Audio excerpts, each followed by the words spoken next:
एकादशी व्रत का सबसे पहला नियम है कि आप जिस दिन व्रत करो उसके एक दिन पहले भक्ति का संचार इस हृदय में करो।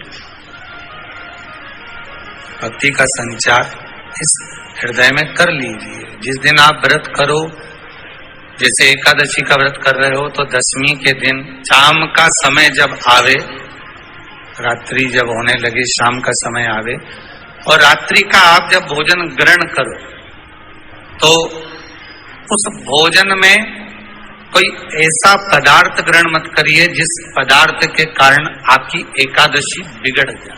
एकादशी का दूसरा नियम बहुत ध्यान से सुनिएगा।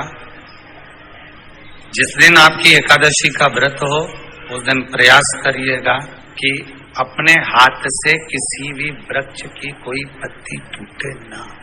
अपने हाथ से किसी भी वृक्ष की, पौधे की, किसी भी वृक्ष की पत्ती अपने हाथ से ना टूटे। बहुत ध्यान दीजिएगा महाराज। एकादशी का ये दूसरा नियम है कि अपने हाथ से किसी पौधे की, किसी वृक्ष की, किसी डाली की कोई पत्ती ना टूटे, इसका प्रयास करिए। यहाँ पर तीसरे नंबर का जो, चौथे नंबर का जो उपाय बताया है, उपवास करने का जो नियम बताया, उसमें वर्णन किया एकादशी के दिन अगर आपका व्रत है तो आप भूलवश भी डब्बे में रखी हुई रोटी गाय को ना देते हुए कुछ थोड़ा सा फलहार, कोई केला, कोई सेब, जो आप खाते हो, अंगूर, पपीता, जो आप ग्रहण कर रहे हो, उसका थोड़ा सा भाग आप गाय को प्रदान करो। आप गाय को दीजिए। रोटी ही दी है, डब्बे में से निकाल के ले गई, गाय आई है, रोटी देना देव मना नहीं। बाकी के दिन आप आपके बेटे से कह दो रोटी दिया बेटा जा, पर आप अपने हाथों से, आपका व्रत है तो आप फलहार आप कर रहे हो तो फलहार का ही दान गौ माता को दीजिए। पांचवा वर्णन किया चतुर्थ भाव में, बन सके जितना एकादशी के दिन भगवान का ओम नमो भगवते वासुदेवाय का जाप करें या अपने गुरु मंत्र का स्मरण करें, चाहे जो मंत्र आपके हृदय में समाहित हो। श्री शिवाय नमस्तुभ्यम, ओम नमः शिवाय, राम कृष्ण शिव, जो मन पड़े उसका भजन करें, पर दिल से करें। जितनी देर करते बने उतना देर करें। माला पकड़ने की भी जरूरत नहीं कि माला पकड़ के बैठता हूं तो घट की जिब्या से जप लो नहीं जी वही उतना में पूरा हो जाए, वही बहुत। पांचवा नियम कहा, जिस दिन आपका व्रत रहे किसी निंदक से बात ना करें।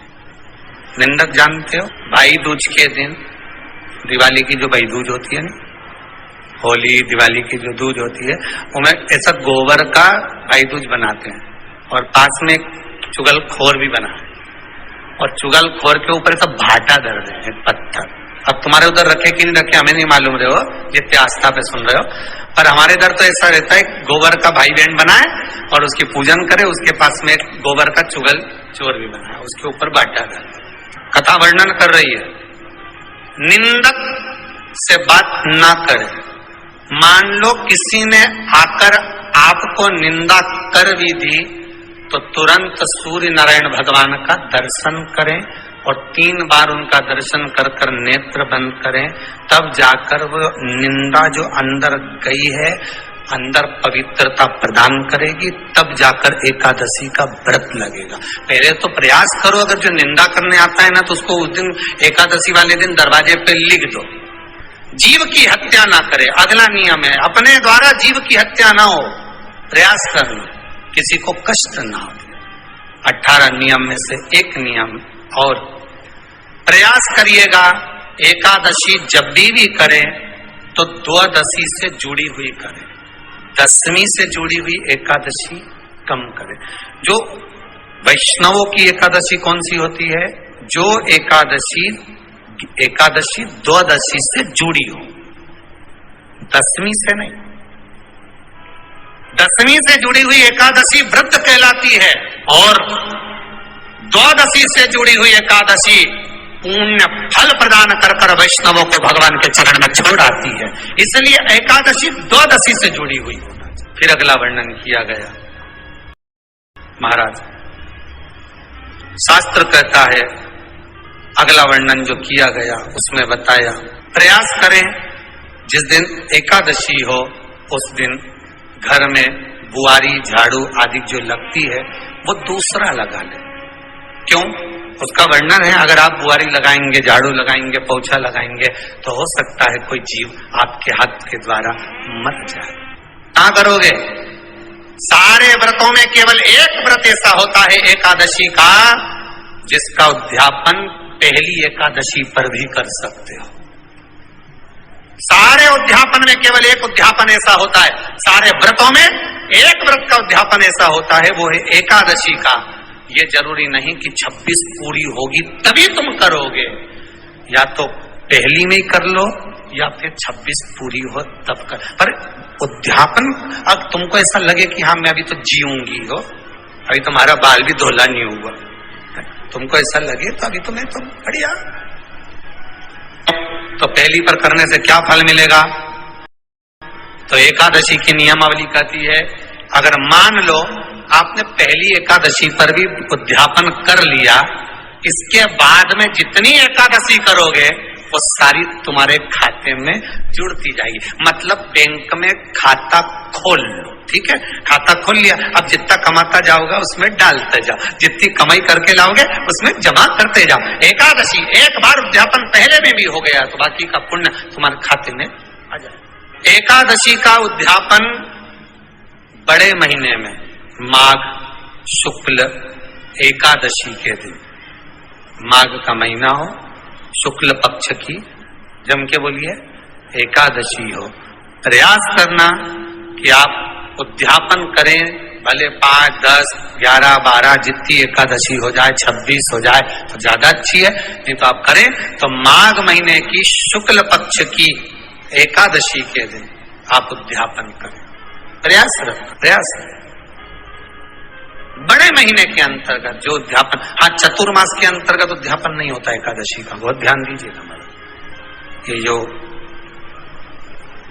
सावन भादो कुमार कार्तिक जो 4 महीना होते हैं भगवान के शयन करने के, इसके अंतर्गत एकादशी का उद्यापन नहीं होता, और इसके अंतर्गत उद्यापन करना भी नहीं चाहिए एकादशी।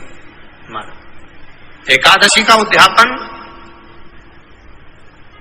माघ महीने की शुक्ल पक्ष की एकादशी के दिन आप बहुत प्रेम से आनंद के साथ करिए महाराज। परंतु एकादशी के उद्यापन में सबसे ज्यादा अगर कुछ जरूरी होता है तो 24 तरह का नैवेद्य जरूरी होता है। कितने तरह का? 24 तरह का नैवेद्य। अब आप कहोगे गुरुजी उद्यापन हम कर रहे हैं एकादशी का, तो उसमें तो फलहार का हमें नैवेद्य बनाना चाहिए। तो फिर ये पुराण के अंतर्गत स्कंद पुराण में ये चीज लिखी है कि एकादशी का जब उद्यापन करते हैं तो 24 तरह का नैवेद्य बनाकर सिद्ध करते हैं। 24 तरह का नैवेद्य जान रखना, हलवा बना लो, खीर बना लो, पूड़ी बना लो, सब्जी बना लो, पकौड़ा बना लो, भजिया बना लो, ऐसे 24 तरह का नैवेद्य अलग अलग चाहिए। पर लोग क्या करते हैं, खोपरा पाक बनवा लेते हैं 1-2 किलो और 24 जगह रख देते हैं। 24 तरह का नैवेद्य रखा जाता है। एकादशी के दिन भगवान का पूजन का पूरी तैयारी कर कर, मंडल आदि बनवाकर, विद्वान ब्राह्मण को बुलाकर, कर्मकांडी ब्राह्मण को बुलाकर, जो भगवत सेवा में एकादशी का उद्यापन कराए, उन ब्राह्मण के चरणों को नमन कर कर, प्रणाम कर कर एकादशी का पूजन करवाइए।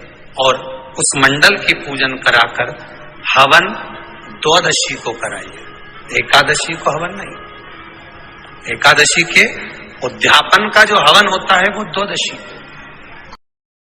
अगर आपको हमारा ये वीडियो पसंद आया तो प्लीज़ एक लाइक बटन दबा दीजिए, हमारे चैनल को सब्सक्राइब कर दीजिए और अपने दोस्तों के साथ शेयर कर दीजिए।